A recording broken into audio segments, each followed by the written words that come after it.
Quelles sont les meilleures plantes pour ralentir le vieillissement prématuré? C'est le sujet de cette petite vidéo en exclusivité sur Terrance Nature.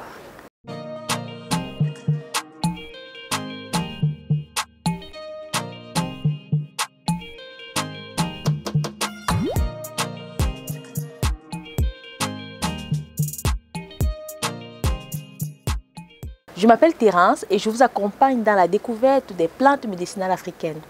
Si vous aimez les vidéos sur les plantes, abonnez-vous à ma chaîne en cliquant sur le petit bouton s'abonner. Et si vous regardez la vidéo depuis YouTube, cliquez sur la petite cloche de notification pour être informé lorsque je poste une nouvelle vidéo. Si j'ai décidé de faire cette petite vidéo, c'est que je pense sincèrement que nous vivons dans une société qui nous use trop vite. Personnellement, ce qui m'intéresse, ce n'est pas d'éviter les rides et de garder l'apparence de mes 20 ans.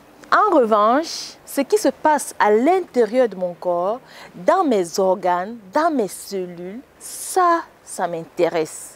Et entre parenthèses, les plantes qui vont protéger l'intérieur de votre corps vont aussi protéger l'extérieur. Donc, on fait une pierre deux coups.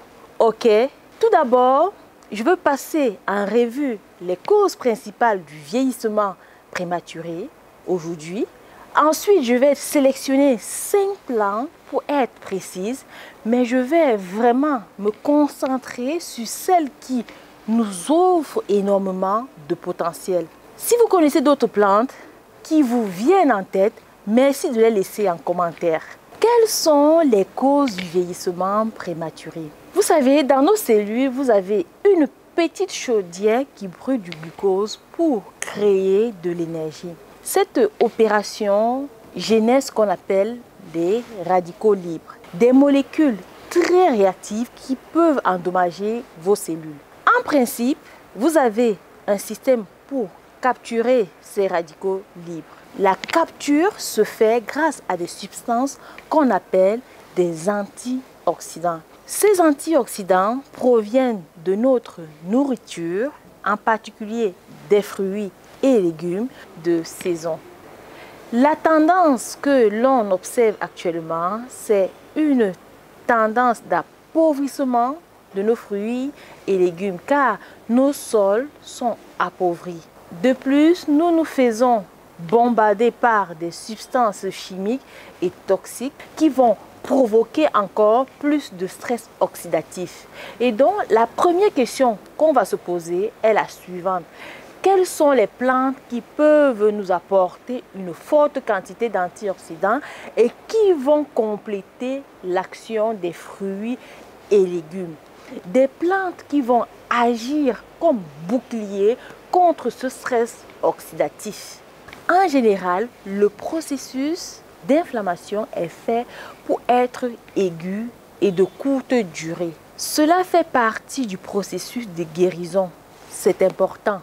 Mais aujourd'hui, on rentre dans une nouvelle problématique parce que nous sommes constamment agressés par les polluants, les gaz d'échappement, les plastiques, la nourriture industrielle. Notre système immunitaire est constamment en mode réparation. Il maintient une inflammation qui n'est pas spécialement aiguë, mais qui dure et ne s'arrête pas. Et ça nous use.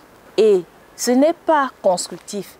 Vous avez aujourd'hui une longue liste d'études scientifiques qui impliquent l'inflammation chronique dans le développement de nombreuses maladies dégénératives. Donc, oui, il faut arriver à diminuer cette inflammation pour protéger notre corps, idéalement en éliminant les agresseurs bien sûr, en modifiant notre alimentation et nos habitudes de vie, mais aussi grâce aux plantes anti-inflammatoires. La quantité de sucre dans le sang est très liée aux deux précédentes dans le sens où elle va provoquer les deux autres.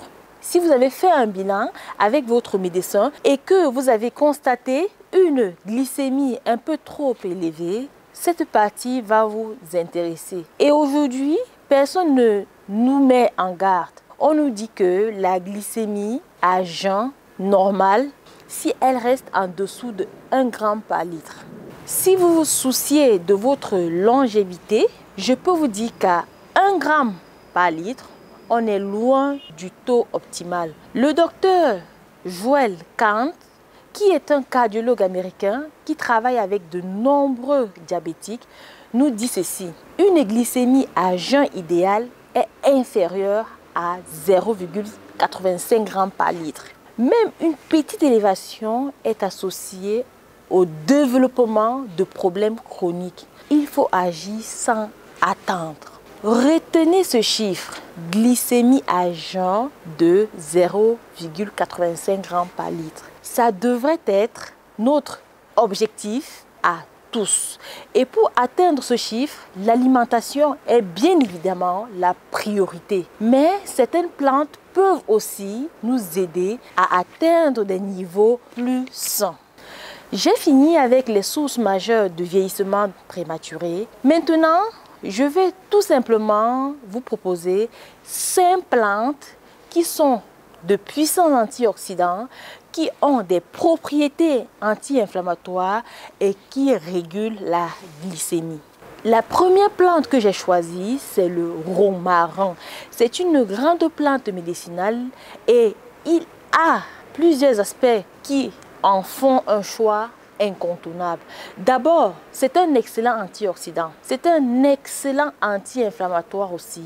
Il régule la glycémie. Ensuite, les études démontrent que c'est un puissant protecteur cérébral à une époque où la maladie d'Alzheimer fait peur à tout le monde. C'est un gros plus. Il protège le système cardiovasculaire, il stimule l'élimination des toxines au niveau du foie et il protège aussi le foie contre les dommages. Et comme vous le savez, le foie est le grand nettoyeur de l'organisme. Il faut en prendre soin aujourd'hui car il est constamment agressé. La deuxième plante, c'est le thé vert. Je l'ai choisi car c'est un excellent antioxydant. Il nous protège contre les maladies neurodégénératives. Il a un effet anti-inflammatoire lui aussi. La troisième plante va peut-être vous étonner aussi, c'est le basilic. Oui, vous m'avez bien entendu. Le basilic culinaire, bien sûr, sans pesticides. C'est un excellent antioxydant. Il a des propriétés anti-inflammatoires et il permet une meilleure gestion de la glycémie, ce qui est peu connu. Personne ne pense à une infusion de basilic car, eh bien, c'est une plante culinaire et donc on l'a un peu reléguée à la sauce tomate. Et pourtant, elle est aussi médicinale, super plante pour apaiser une digestion difficile. La quatrième plante, c'est le curcuma. Je l'ai choisi car c'est un excellent antioxydant. Il nous protège contre les maladies neurodégénératives. Il a un effet anti-inflammatoire lui aussi. La dernière et donc la cinquième plante, c'est l'herbe du tigre qui aurait, entre autres, la faculté de repousser les seuils de vieillesse physique et mentale. Est-ce qu'il y a d'autres plantes qui remplissent ces conditions? Bien sûr. Voici une tisane complète, bien dosée, recelant tous les bienfaits cités plus haut. Cette tisane anti-vieillissement est disponible sur notre site internet www.terrancenature.com.